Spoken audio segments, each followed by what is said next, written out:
প্রতি বছরই আমাদের প্রিয় বিধায়ক সাহেব তথা বাংলার জননেতা জনাব হুমায়ুন কবির সাহেব তিনি প্রতি মরশুমেই শারদিয়ার তার এলাকার এই বিধানসভার ক্ষেত্রে ভরতপুর 1 এবং 2 তিনি প্রতি বছর কয়েক হাজার মানুষকে ডিস্ট্রিবিউট করেন। এবছর তিনি প্রতিবারের ন্যায় এবারও তিনি দিচ্ছেন। এখানে প্রায় হাজার মানুষকে বস্ত্র দেওয়া হয়েছে। আগামীকাল ভরতপুর 1-এও দেওয়া হবে। স্বাভাবিকভাবে বিধায়কের প্রতি মানুষের একটা আস্থা আছে, ভরসা আছে, মানুষ ভালোবাসেন। তিনিও এলাকার মানুষের কাছে দায়বদ্ধ, শুধুমাত্র রাজনীতিক ক্ষেত্রে নয় বা শুধুমাত্র একটা কমিউনিটি নয়, তিনি সর্বস্তরের সমস্ত কমিউনিটিকে নিয়ে চলার চেষ্টা করেন। তাই ঈদের সময় মুসলিম সম্প্রদায়কে তিনি কাপড় বিতরণ করেন, শারদীয়ার সময় তিনি হিন্দু কমিউনিটির মধ্য দিয়ে বস্ত্র বিতরণ করেন। তাই হুমায়ুন কবির ডাকে হাজার হাজার মা বোনেরা আজ এসছেন। শারদীয়ার যে পবিত্র দিন, যে খুশির দিন, সে খুশির দিন সকলে মিলে আমরা মহারয় পালন করছি।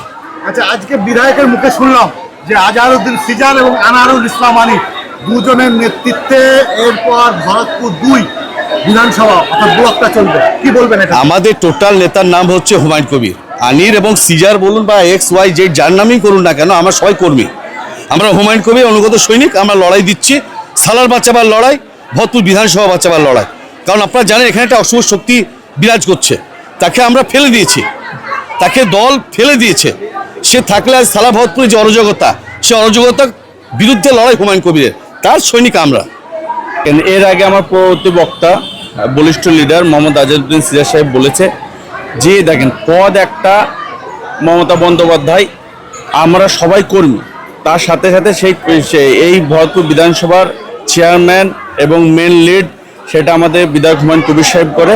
তার নির্দেশনায় আমরা এই ব্লকটাকে, এই বিধানসভাটাকে পরিচালনা করে তার নির্দেশনায়। এবং আজকে আপনারা দেখছেন যে শারদীয়ার সকলকে শুভেচ্ছা ও ভালোবাসা, কারণ বাঙালিদের সবচেয়ে বড় উৎসব। আর এই উৎসব, ঈদ উৎসব, এইখানে প্রত্যেক বছর আমাদের হুমায়ুন কবির সাহেব ধর্ম বর্ণ নির্বিশেষে, সে যে একটা MLA, সে মুসলিম সম্প্রদায়ের ছেলে, কিন্তু সনাতন ধর্ম কি মুসলিম ধর্ম তার কাছে কোনো গুরুত্ব রাখে না। সে MLA, বিজেপি, CPM, কংগ্রেস সকলের MLA। তার জন্য আজকে মোটামুটি যেই ডিস্ট্রিবিউশন হচ্ছে তাতে কোনো ভেদাভেদ নেই। একটা সম্প্রদায় দুর্গা উৎসব আমরা প্রত্যেকজনই সামিল হয়ে আপনারা দেখতে পাবেন প্রত্যেকটা মণ্ডপে মণ্ডপে আমাদের তত্ত্বাবধান বেশি থাকে। কারণ আমরা আজকে অশুভ শক্তি, গোটা রাজ্যে যে অশুভ শক্তি আপনি জানেন যে যেভাবে ছড়াচ্ছে, মানে রোহিঙ্গা করছে, একটা রোহিঙ্গা রোগে আক্রান্ত হয়েছে বিজেপির সকল নেতা থেকে কর্মীরা।